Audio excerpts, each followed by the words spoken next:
All right, so our last presentation today is on panel D2. So I'm going to ask Victor Tan, who's a convener, to come and take the mic and take us through for the last little while today. So, Victor. Thanks, David.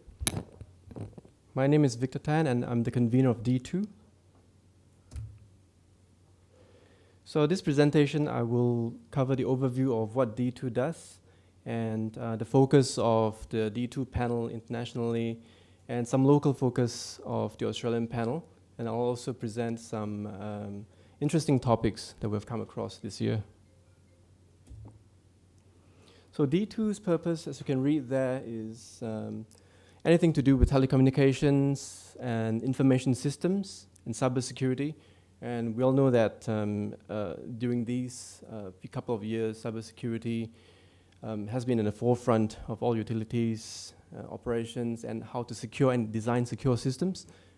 And in addition to that, the retirement of legacy systems in telecommunication, especially with legacy time domain multiplexing, the old multiplexers, SDH, BDH, are also becoming the center point of migrating to new technologies. And because IT and telecoms move so fast, and in another way, they are stuck in having to interoperate with legacy systems, in power systems, for example, to interoperate with protection systems. We have to find a way to securely and reliably manage the transition. A bit about the D2 colloquium that was held in Helsinki between 11 and 14 June this year. There were about 150 participants, and the areas of focus were big data, machine learning, cybersecurity as always, and IoT, which is Internet of Things. And we find that, especially in the age of distributed energy resources, a lot of data is coming through, not from the traditional flow of the substation or the remote station into the central control center. So that is the traditional view.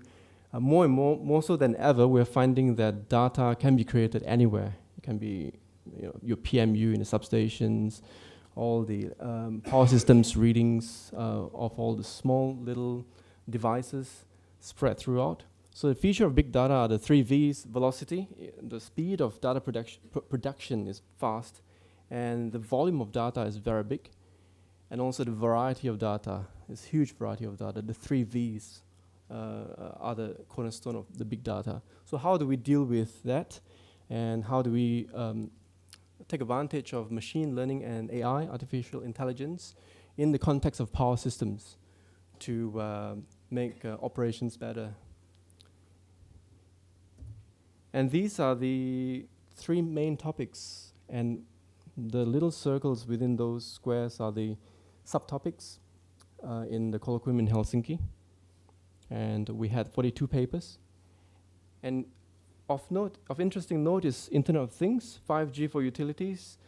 5G is still at its early days, and it is expected that next year we will have real applications to be seen, especially in the Australian context.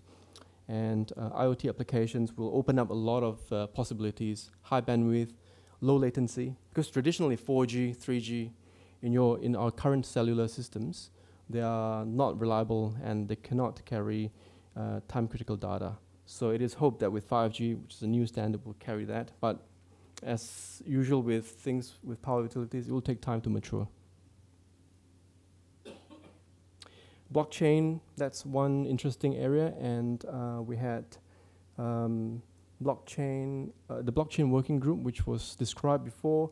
D2 has a liaison with that, into that, and there is also a new protection working group coming through, and we're hoping to have a D2 liaison in the working group too. So one interesting paper that was in Helsinki is the use of Internet of Things, IoT, in the detection of climbing plants. So this is all remotely monitored, where they had a device.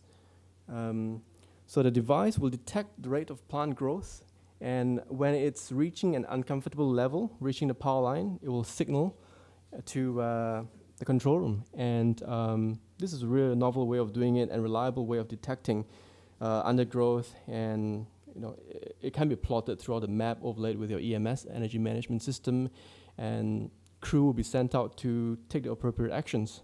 So I thought that was interesting. So that particular paper was from TAPCO Japan, and I think it's available in the D2 colloquium website. And looking forward for the Paris 2020 session, these are the areas of focus. Again, the three big squares are the preferential subjects, and the ovals within the squares are the sub-subjects. So again, we see cybersecurity being the topic of preferential of interest, which happens almost every year. And it deals with how to securely design systems and networks for to carry power systems data and operations. And another thing is packet switch technologies that deals with the migration of legacy telecommunication systems. Almost everyone still uses C3794 in protection, and how do we integrate that legacy technology, which is time division multiplexing, SDH based, TDM based, into slowly migrating into IP, and then hopefully in a couple of years' time we have native protection through 61850. And very quickly, time-critical operations. That is also an important focus for D2, as with B5. I think there is a current working group, joint working group for B5 with TimeSync. So these are active working groups throughout D2 internationally. And the green square denotes the current progress, current phase. So you can read at your own leisure. So the joint working group, B5D267 is there. And where are the global distribution of contributors? So you can see the bigger blobs stand for more people. And Australia is not doing too bad, although we could do with more participants. And within the AU list of contributors, here's the list.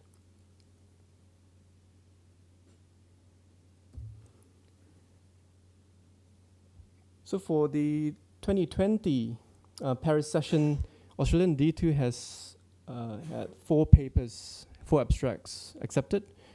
2 are from Comtel to do with teleprotection, MPLS TP, carrying power systems data using MPLS. 1 is from SA Power Networks by Louise Watts, which is quite interesting, which uses artificial intelligence to secure, to detect threats in power utilities. And the 4th paper is from Power and Water Corporation in Darwin, also deals with MPLS. So you see the trend of MPLS, which is a transport protocol for which most of utilities represented here are using. So it deals with the obsolescence of older devices, older telecommunication technologies into MPLS. These are technical brochures that have been published. In the 2019 Australian D2 activities, we had our panel meeting in Hobart between 24th and 26th, 24 attendees and 4 guest speakers from Test Networks, Keysight, which is a telecoms equipment testing and cybersecurity company, Comtel, and Nozomi. That's a panoramic front of Test Networks that I took the advantage to take a photo before everyone arrived. So some of the presentations and discussion topics: cybersecurity, again, it's everyone discusses about it, and dealing with legacy infrastructure and obsolescence. Internet of Things, 4G, 5G, multi-protocol label switching, MPLS, which I've touched on before, and more planning issues such as fire planning issues for telecommunications equipment and site, strategy development, and impact of restructure in telecoms operations. There was even a survey asking the D2 panel members on how each organization does PPE, protective equipment. An example presentation is here, which uses a virtual lab. So instead of buying physical hardware to test out telecommunications equipment to carry all sorts of services, and in this case, teleprotection, this particular utility uses virtualization and virtual routers to simulate that. So the advantage of this is that the turnaround time in testing and proving solution, it has shrunk dramatically. So without needing to set up physical equipment, and the footprint of the test lab is much smaller too. And on the right-hand side, you'll see the survey, big papers that was pasted around the conference room in the D2 activity.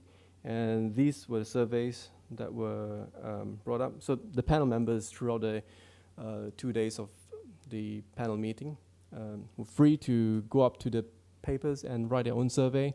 And by the end of the panel meeting, we had collected all these surveys, which were uploaded to the knowledge management system in CIGRE, which is the web portal. And concluded with a last day on-site visit in test networks. So looking forward, 2020 July we'll have another D2 panel meeting, venue to be determined, and of course August we have the Paris session, and in 2021 we have another panel meeting, and October we have a Kyoto symposium. That's all. Thank you.